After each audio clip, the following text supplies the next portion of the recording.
Have you ever worked in an environment where groups struggled to collaborate and referred to each other as them and us?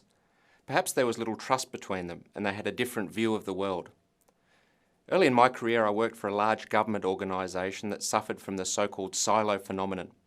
By silos, I mean there were functional groups within the organisation, such as groups of engineers, planners and ecologists, who didn't communicate or collaborate well with each other. What approach would you take if you had to bring these groups together to build a shared vision for a project, align their activities and build commitment to collective success? To address this question, we will look at the boundary-spanning leadership model. It provides guidance to leaders on what to do when faced with such a situation. The model was developed by the not-for-profit Centre for Creative Leadership.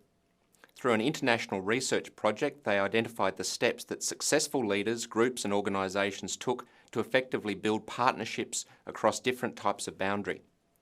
A high-profile example of a leader who followed the steps in the model was Nelson Mandela, as he sought to unite South Africa following apartheid. The model aims to move from a leadership challenge where boundaries are significant barriers to cooperation to a situation where the potential for intergroup collaboration has been unleashed. An example of this leadership challenge would be several international aid organisations working side by side to address a humanitarian crisis. At first, they may see each other as competitors, but there may be great potential to work together to deliver more than they could achieve by working independently. The starting point in the model is known as the Great Divide, and the desirable endpoint is known as the nexus effect. The model includes 3 sequential steps, with each step including 2 practices. These practices represent leadership strategies that a boundary-spanning leader could adopt.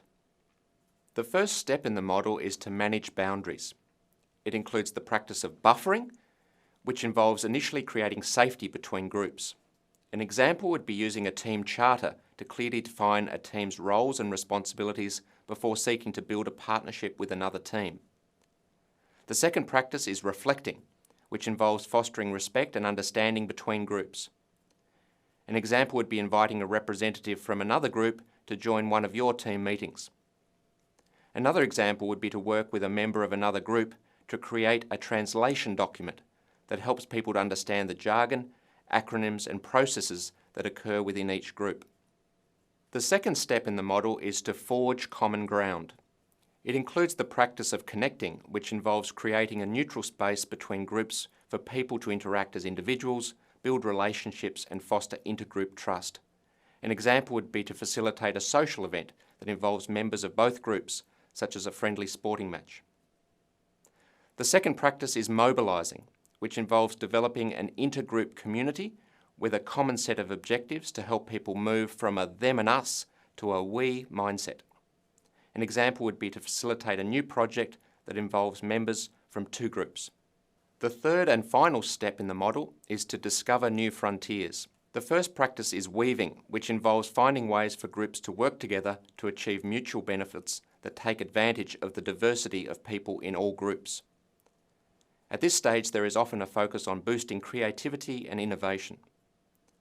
An example would be conducting a design charrette, where people representing groups of architects, engineers, planners and community stakeholders work intensively for a short period of time to identify solutions to design or planning problems. The final practice in the model is transforming, which encourages the groups to form a new shared identity. For example, people from 2 international consulting firms who used to compete for the same work on development projects may decide to jointly develop a third business to service new and emerging needs. So what do you think of this model? I suspect most of us would intuitively follow some of the model steps. For example, taking early action to get to know people in other groups, creating a neutral third space for people to interact and build relationships, and looking for some relatively low-risk joint projects to start collaborating. I also suspect, however, that it includes a few steps that most people would not think about unless prompted to do so. For example, the first step in the model may seem counterintuitive, as it includes clarifying the boundaries between each group. Using this model when faced with a boundary-spanning leadership challenge should help us to develop and have confidence in a clear game plan. The model also represents a framework to help us reflect on the leadership practices we are using including what's working and what's not, and what actions we could take to improve.